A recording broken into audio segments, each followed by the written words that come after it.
Em 317 Constantino adota o cristianismo como religião oficial do império, transforma vários templos pagãos romanos em templos religiosos cristãos. Em 325 Constantino convoca o concílio de Nicéia para determinar os ritos e preceitos da nova religião. No concílio foi determinado os cultos, ensinos, a instituição da Páscoa, das festividades, do calendário eclesiástico além de determinar a hierarquia da nova igreja e o papado. Azazel havia traçado seu plano de criar uma religião oficial, a fim de alterar e corromper totalmente o ensino puro e verdadeiro do Messias. Assim nasce o catolicismo, a nova religião que havia usurpado o ensino do Messias e o corrompeu com ensinos humanos, paganismo, idolatria e diversos ensinos que tanto o mestre como seus discípulos nunca ordenaram. O catolicismo criou vários meios de manipular totalmente as pessoas, desde lugares de punição, intercessão de santos, objetos sagrados dentre outros.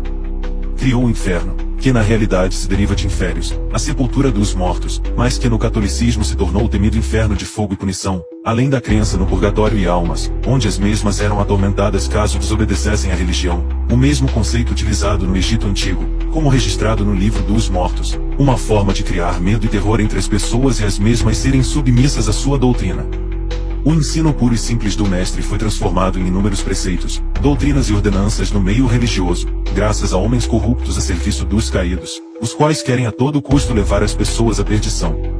Tudo começou com o catolicismo, o qual usurpou as escrituras, e em seu lugar instaurou doutrinas humanas e cultos pagãos, a mesma igreja que se diz ser fundada por Pedro, mas que não segue em nada o verdadeiro ensino do mestre. Pedro não fundou nenhuma igreja física. Quando o Messias se referiu que sobre Pedro ergueria a sua igreja, ele se referia ao corpo de Pedro, o templo vivo do Pai, sobre esta pedra, ou seja, Pedro. O nome Pedro é tradução de Petros, ou seja, pedra, tanto que em sua carta Pedro confirma isso, dizendo que somos pedras vivas, que constituem a igreja do Messias e não uma igreja física de pedra e tijolo.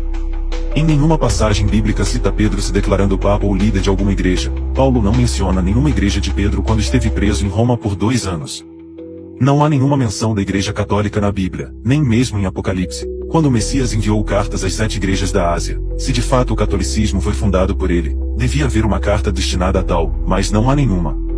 O catolicismo foi fundado há quase 300 anos depois da morte de Pedro. Quem o instaurou foi o imperador Constantino. Todos os preceitos e ordenanças do catolicismo foram fundamentados por Constantino e não por Pedro. A verdadeira igreja é o corpo humano, templo do Pai, criado à sua imagem e semelhança, assim como Paulo descreveu, e na época dos discípulos havia grupos de irmãos da verdade em todas as cidades por eles visitadas.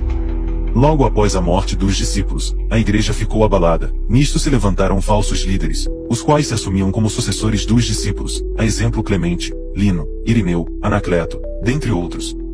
Mais tarde, com a criação da doutrina católica romana por Constantino, foi promulgado que tais falsos líderes eram sucessores de Pedro, que erroneamente foi ordenado como primeiro papa, e seguido por eles como demais papas. Porque eu sei isto que, depois da minha partida, entrarão no meio de vós lobos cruéis, que não pouparão ao rebanho, e que de entre vós mesmos se levantarão homens que falarão coisas perversas, para atraírem os discípulos após si.